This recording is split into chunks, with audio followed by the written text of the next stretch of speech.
temática. Como acabo de mandarles un mensaje a algunos compañeros que se habían salido, les voy a dar la oportunidad también para que se unan. Así que vamos a esperar un momentito nada más, por favor.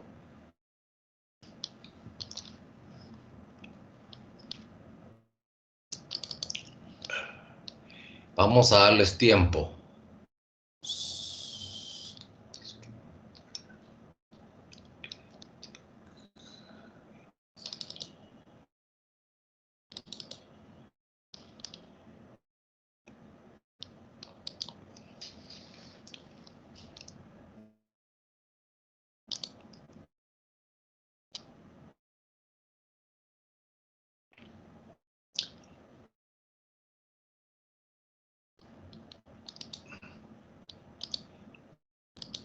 Bien, entonces, tal vez todavía logran algunos compañeros unirse al grupo. Sí, ya están empezando a reentrar. Eso está bien. Voy a compartirles rápidamente la clase de hoy, que era bioseguridad quirúrgica. Algunos tópicos son tratados un poquito especificados en cuanto a que se presentan nada más que en la especialidad de la cirugía. Así que vamos a platicarles un poquito.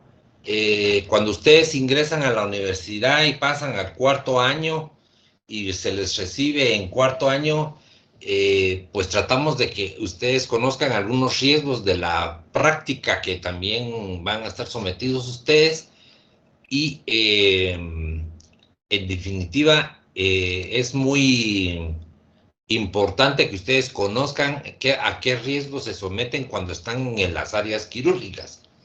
Por supuesto que hay determinados ambientes dentro de los hospitales que provocan que estén en mayor riesgo aún todavía. Esta exposición que les voy a dar es un estudio que se hizo por parte del CUNOC y por parte de la Facultad Central de Guatemala, donde se tomaron estudiantes de medicina y se les pasó, pues, se hizo un trabajo de investigación averiguando los riesgos a que estaban sometidos. Es un estudio de 117 alumnos en el año 2009, 47, o sea, el 40% de ellos informaron haber sufrido algún tipo de accidente con algún tipo de material biológico. Vean ustedes que la incidencia es bastante alta. El 85% afirmaron no haber tenido o tuvieron poca orientación sobre la forma de proceder. En ese entonces no se les explicaba a los estudiantes, pues nada más que medidas muy generales de seguridad, pero no había surgido con tanto ímpetu la bioseguridad como una especialidad dentro del ejercicio de la medicina y de otras disciplinas. El 50% dijeron no saber después de cuánto tiempo debería ser iniciada la dosis de quimioprofilaxis en el contagio de VIH. En ese entonces no se conocía mucho sobre el VIH y por lo consiguiente tampoco se sabía qué hacer en caso a algún trabajador adquiriera VIH por la misma ejercicio de su propio trabajo. Entonces no se conocía mucho al respecto. Tampoco el 70% no sabían ni la duración ni la eficacia de esos tratamientos que en la actualidad ya existen cuando alguien se contamina con productos biológicos de un paciente, provenientes de un paciente con VIH. Es así como el Hospital San Juan de Dios de Guatemala, el 70% de los accidentes laborales, las víctimas generalmente son estudiantes de medicina. No, hay un 20% que son laboratoristas y un 10% que son enfermeras y otro tipo de personal. No hay un porcentaje real de los accidentes laborales por cuanto nunca se denuncia. Y estos datos se obtuvieron de una manera muy discreta, por supuesto. Hubo que hacer un trabajo sin avisarles a muchos, pero que este trabajo representa de mucha importancia porque el 70% de los accidentes sufrieron accidentes y nunca contaron ellos al encargado o a la oficina encargada de que se tomara en cuenta que ellos habían sufrido un accidente. Por lo tanto, entonces dejaron de estar provistos. vamos a ver más específicamente estos 4 procesos epidemiológicos que nos interesa que ustedes conozcan dentro de su ejercicio de cirugía, porque esto les va a ayudar a que ustedes tomen todas las medidas de precaución, doctores. Y les digo que ustedes tomen todas las medidas de precaución porque ni la universidad, ni el hospital, ni los jefes de servicio, ni los docentes, ni nadie en un hospital se va a hacer cargo de ustedes al momento de que les pase un accidente. Lo que hacemos es orientarlos con quién ir y qué hacer. Nada más, doctores, hay ya una oficina encargada de este tipo de accidentes en cada uno de los hospitales. Entonces vamos a conocer ahora la magnitud del riesgo de exposición, las estrategias quimioprofilácticas que existen y las estrategias post-exposición y la magnitud de riesgo de una transmisión de algún tipo de enfermedad. Entonces, para concluir un poquito, sabemos que para adquirir VIH, los estudiantes de medicina es muy raro, pero no imposible. De tal manera que entonces aquí el mayor riesgo lo vamos a tener cuando estemos en contacto con sangre y derivados de la misma, como primer lugar. Segundo lugar, con secreciones vaginales. Tercer lugar, digamos así, con saliva, heces, sudor, lágrimas, vómitos, etcétera, que muchas veces podemos contaminarnos sin darnos cuenta. Y un riesgo indeterminado lo vamos a tener cuando estemos en contacto con líquido cefalorraquídeo, pleural y peritoneal, que en estos casos es pocas veces, pero no porque no sean contaminantes, sino porque pocas veces nos vamos a estar en contacto con ellos. Entonces, pero es importante que le presten ustedes sumamente atención a los productos de la sangre. ¿Cuál es la magnitud real de la exposición? La magnitud real de la exposición es, doctores, que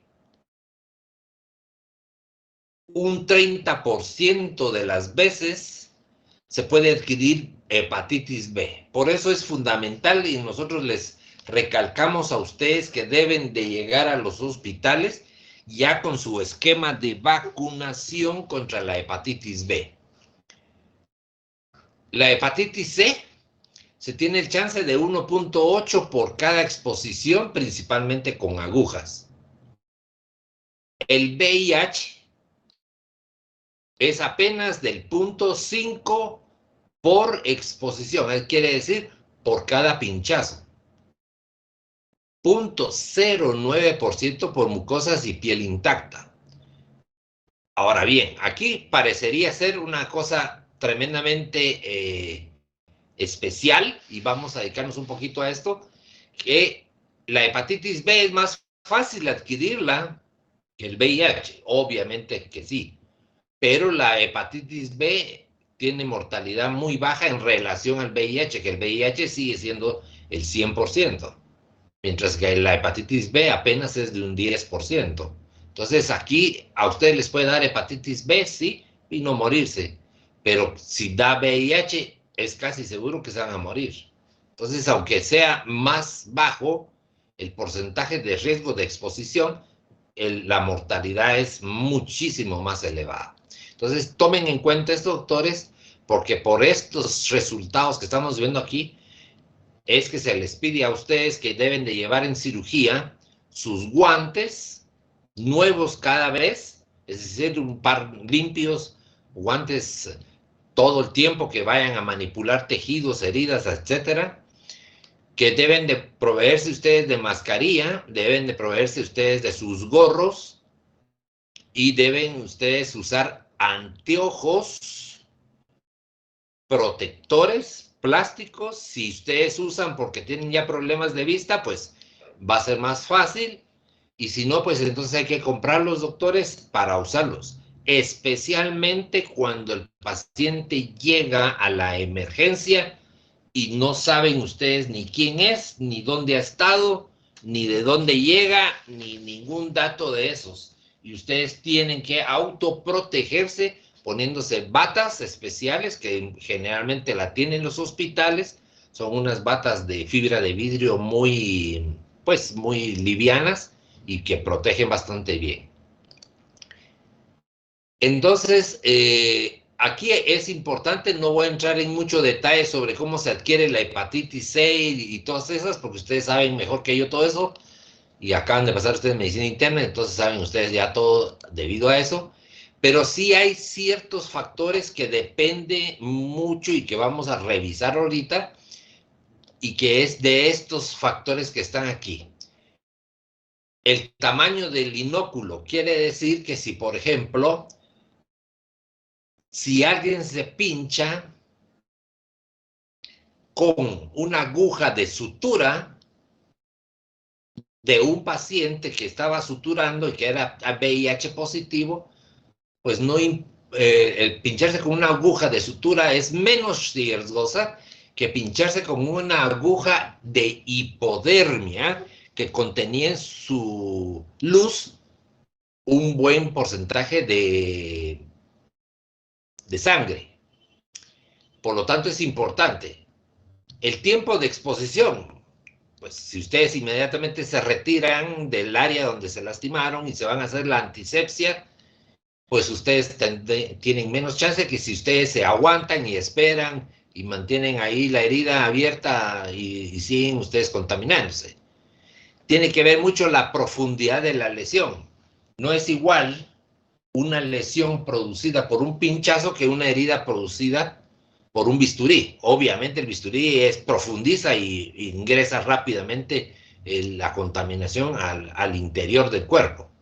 El tipo de instrumento que causó la lesión, ya lo expliqué, una aguja redonda, una aguja de sutura que no tiene luz, son llenas, son agujas llenas, no tiene tanto problema como una aguja hipodérmica.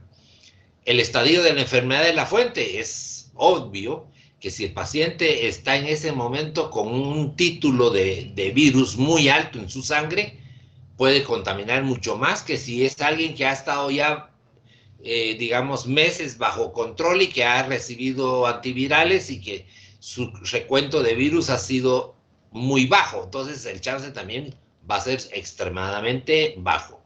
Entonces, todo esto son importantes, doctores. Estos factores los tenemos que tomar en cuenta cuando alguien de nosotros sufre un accidente. Bien, dentro de las estrategias quimioprofilácticas hay muchos tratamientos que se dan cuando uno sufre un accidente. Y entonces, para la vacuna del VIH se han estado intentando muchas, y esta es una de tantas de las que se ha promulgado, que es la denominada RB144, que es una combinación de varias, digamos, fracciones proteicas del virus, y que tratan de realmente estimular un tipo de defensas para que se produzca una respuesta ante la agresión del virus. Pero desdichadamente sus niveles son tan bajos de efectividad que todavía no está para uso generalizado, como sucedió con la pandemia recién pasada del COVID, que pues las vacunas fueron altamente eficientes en poco tiempo y se pudieron utilizar. Aquí ya lleva tiempo, muchos años antes incluso de la pandemia, y no se ha podido mejorar con toda la tecnología que hay. Esta vacuna del VIH se refiere a realmente, digamos, a este tipo de proteínas que es la GP120, sobre la cual se activan algunos anticuerpos neutralizantes, pero en realidad no se ha podido determinar todavía con certeza. Es decir, no está para uso común.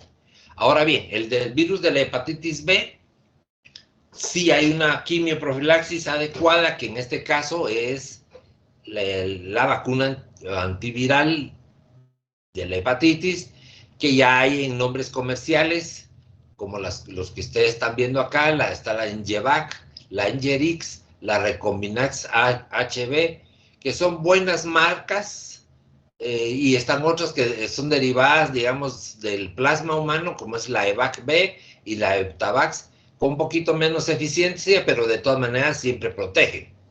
Y aquí viene la súplica con ustedes. Por favor, si ustedes no han terminado su vacunación contra la hepatitis B, acudan a su hospital, doctores. Ahora la vacuna es gratuita y la ponen todos los hospitales, la ponen, doctores, de forma gratuita, porque ahora hay un esquema de vacunación para las señoras embarazadas, y entonces ahí siempre les sobra vacuna y hay que aprovechar para irse a vacunar ustedes.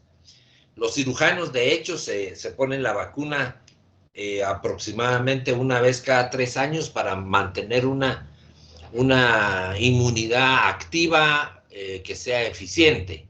Lo mejor, por supuesto, es medirse primero títulos de anticuerpos, y si ustedes están en buen nivel, pues no la requieren, pero si está bajo, sí hay que recomendarles ponerse, digamos, una buena dosis y repetirla a los 3 meses y recordarle al año nuevamente.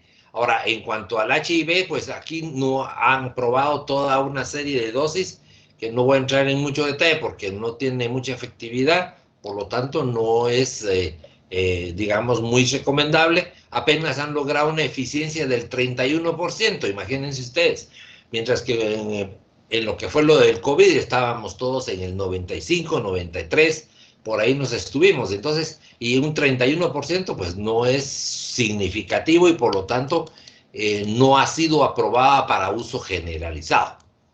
Ahora bien, para la hepatitis B, este es el esquema nacional, el esquema más sencillo para todos ustedes. Primer dosis que se pone al nacimiento, la segunda dosis que se pone al segundo mes de vida, la tercera dosis que se pone a los 6 o a los 8 meses de edad. Pero esto es cuando es un bebé. Pero si ustedes no han recibido la vacunación, pues prácticamente hay que hacerlo. Primer dosis en cuanto ustedes quieran ponérsela, y a los 2 meses se pueden poner la segunda y a los 6, 8 meses se ponen la tercera. Se supone que con esta proyección ustedes están cubiertos aproximadamente unos 5 o 6 años, y pues solo los recordarán ustedes si su título de anticuerpos es bajo, necesitarán un refuerzo de esta misma. Ahora bien, no voy a entrar en mucho detalle de todo esto, que es parte del esquema de vacunación. Ahora, ¿qué grupo está en riesgo para la hepatitis B? Si es más fácil adquirir hepatitis B, bueno, miren ustedes aquí la gran sorpresa que tenemos, que el personal de equipo de salud sigue estando en el mayor riesgo por el manejo de los recién nacidos y madres con digamos, con hepatitis B. Pacientes que llevan a hemodiálisis, trabajadoras del sexo, drogadictos, receptores de sangre, convivientes con portadores crónicos de hepatitis, inmigrantes o refugiados en áreas, colegios con internados, en las cárceles, doctores, presidiarios, los pacientes y personal que estén en instituciones de retrasados o retardados mentales o problemas mentales, y por supuesto los equipos de cirujanos y sus ayudantes que, digamos, estaban expuestos todos a una mayor posibilidad de un accidente y por consiguiente de obtener hepatitis B. Hepatitis C, indispensablemente, pues tenemos la misma relación prácticamente. En caso de un pinchazo accidental, alguien puede adquirir esta enfermedad y por lo tanto ustedes, cuando se hacen sus estudios, en un caso de un accidente de este tipo, tienen que hacerse revisar para hepatitis C también de una vez. La hepatitis C puede ser perfectamente prevenida si ustedes inmediatamente empiezan el tratamiento con interferón. El interferón es una proteína específica que puede ayudarles a bloquear la replicación del virus y a hacer que sus defensas respondan de una manera más adecuada. Por lo tanto, aunque es un producto caro, que los hospitales a veces solo dan las primeras dosis, van a recibir ustedes una recomendación para que las puedan comprar y ustedes puedan continuar su esquema de vacunación. También puede adquirirse hepatitis D, que es el agente delta. Y esta hepatitis D necesita para darse a que el paciente también pueda tener hepatitis B. O sea que la hepatitis B se relaciona mucho a la hepatitis C y también a la hepatitis, digamos, delta, porque estos tres tipos, esta tripleta es fácilmente transmisible a través del mismo sistema. Desdichadamente, en este sistema, el interferón no funciona. En este tipo de hepatitis, el interferón no funciona y no hay una vacuna que todavía se conozca disponible en el mercado para que pueda ser administrada. El interferón es menos eficiente, aunque es el único que se supone que podría ayudar, y por eso es que muchos pacientes que tienen hepatitis D con hepatitis C se ponen interferón, porque finalmente es lo único que puede caber en el manejo. Ahora, ¿qué pasa si a pesar de todas esas medidas que acabo de explicarles, sucede lo inevitable, que es un accidente y que les puede pasar a ustedes en el hospital?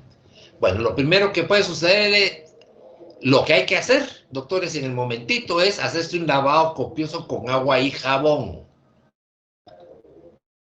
Y nada más.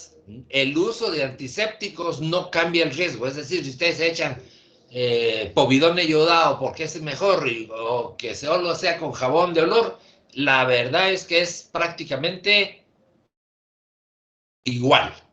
No hay un cambio dramático, pero deben de lavarse porque además de un pinchón pueden llevar bacterias y entonces ahí sí es efectivo los antisépticos.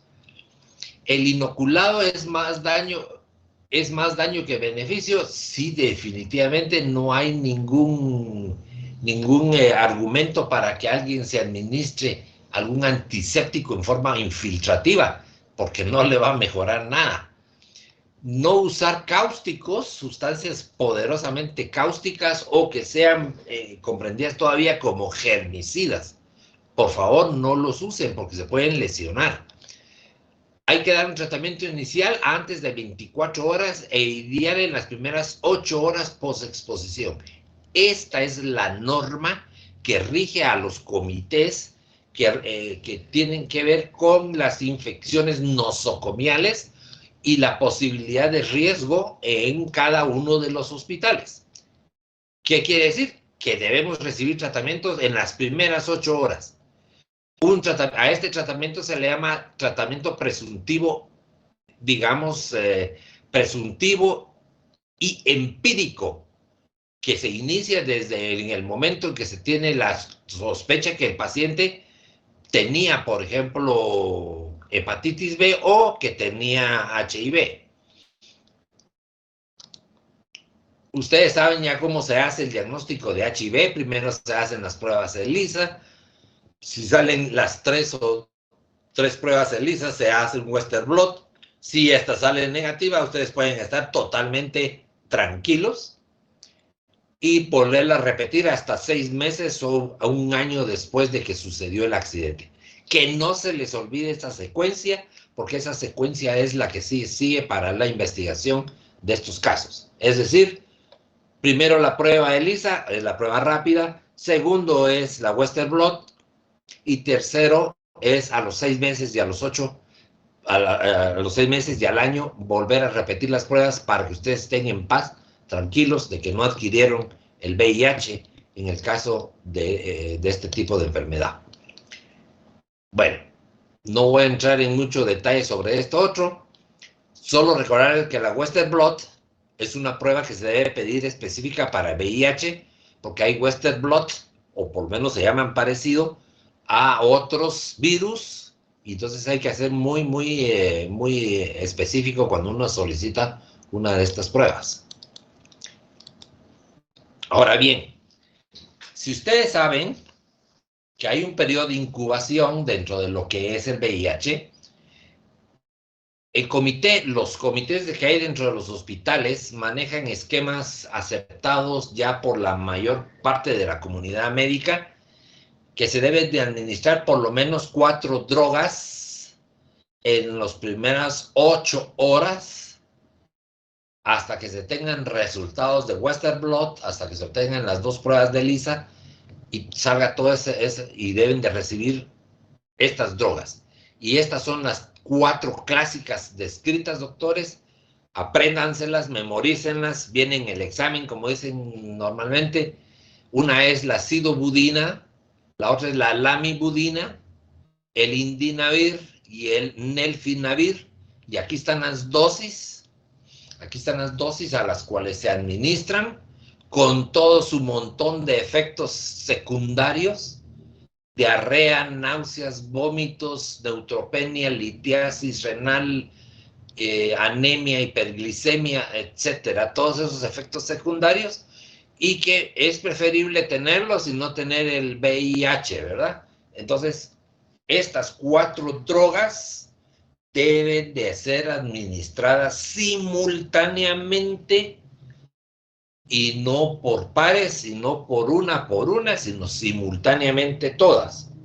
De tal manera que entonces es un pequeño bombazo que recibe el paciente que se haya contaminado por accidentes, y por supuesto es preferible a veces incluso hasta suspender la práctica del estudiante de medicina, porque este bombazo hace que no pueda él rendir adecuadamente por problemas hepáticos y renales que hay que vigilar a la hora de la administración.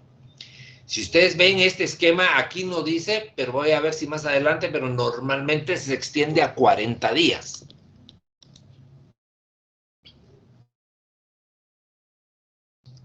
El uso entonces de todo lo que son los medicamentos hacen que el chance realmente se vuelva a cero, doctores, y no puede haber ya desarrollo de un tipo de problemas.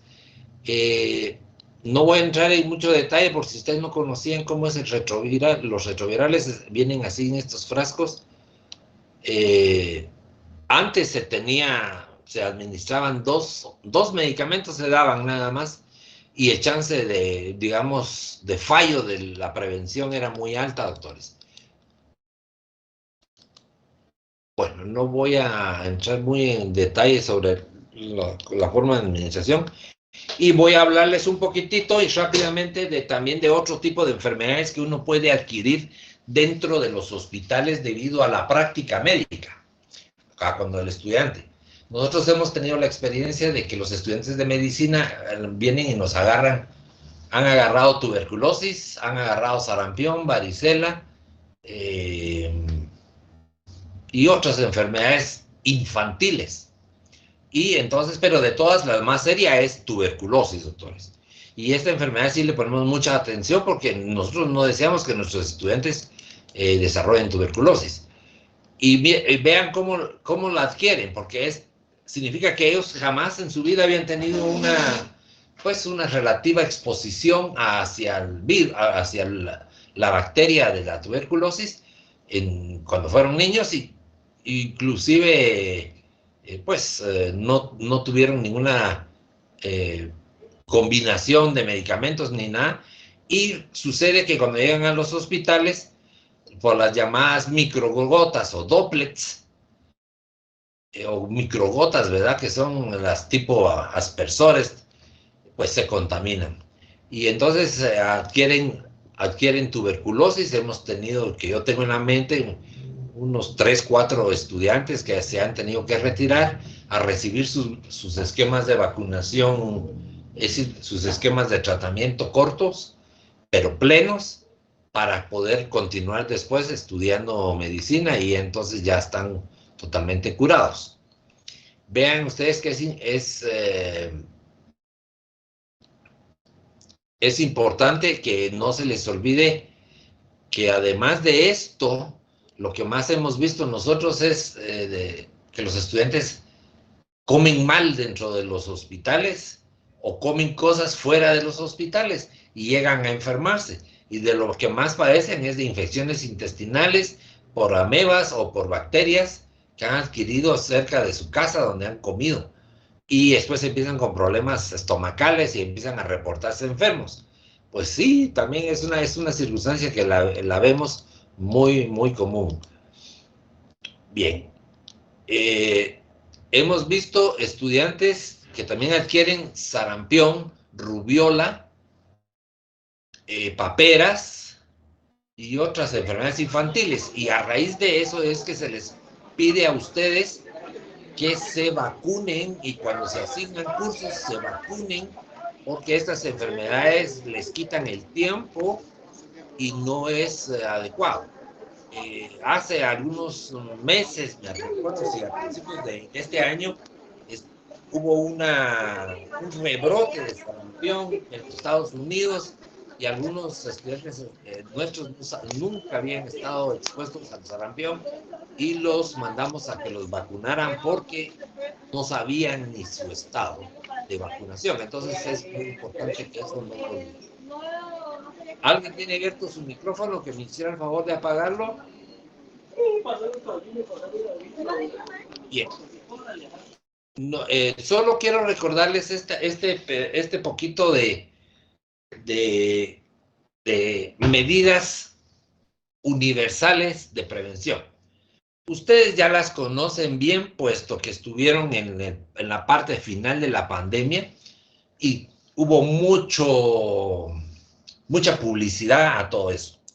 Pero más en cirugía, se les pide a ustedes que deben de realmente utilizar la mascarilla, la KN95, que es la más, digamos, apropiada para que ustedes estén protegidos dentro de los servicios de cirugía.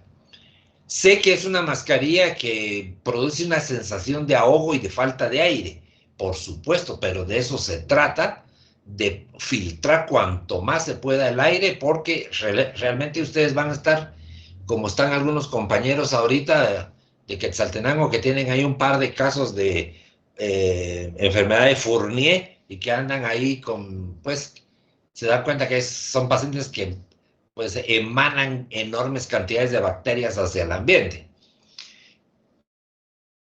Entonces, es la mascarilla, el lavado continuo de manos, doctores, por favor, deben ustedes de acostumbrarse, tómenlo como un hábito, el lavarse antes y después de cada uno de los pacientes, de lavarse ustedes las manos.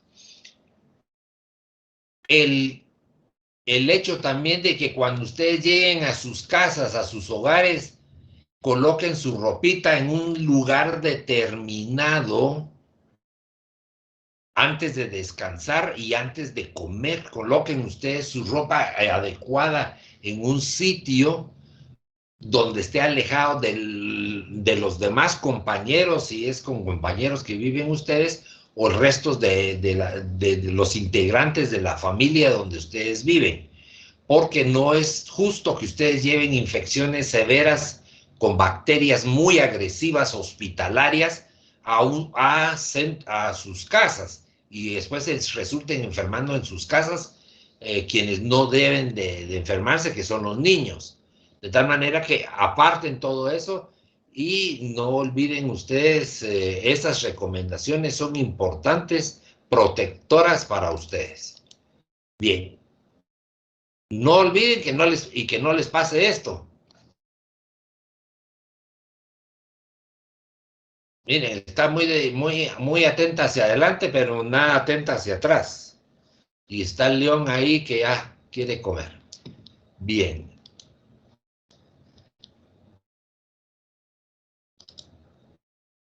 ¿Alguna preguntita? ¿Preguntas, doctores? La base de esta clase va a estar, hay un par de documentos que voy a subirles al terminar ahorita, se los voy a subir a RAD para que ustedes lo tengan a disponibilidad. Es un documento, perdón, un documento es el que tienen ustedes ahí, y es importante que lean toda la terminología. Ahí está prácticamente de donde salió esta clase, para que ustedes no lo olviden.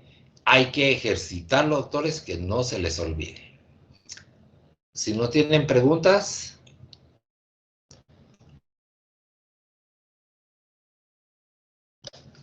espero que no vaya a tener fallos otra vez mi computadora para dar la clase, pero vamos a ver si mañana la podemos completar. No, mañana nos tocaría bioética.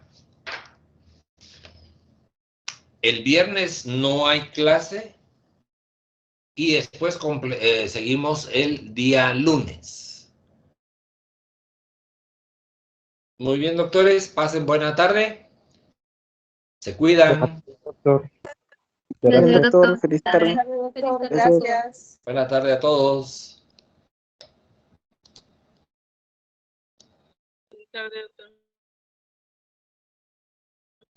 Buena tarde a todos, buena tarde.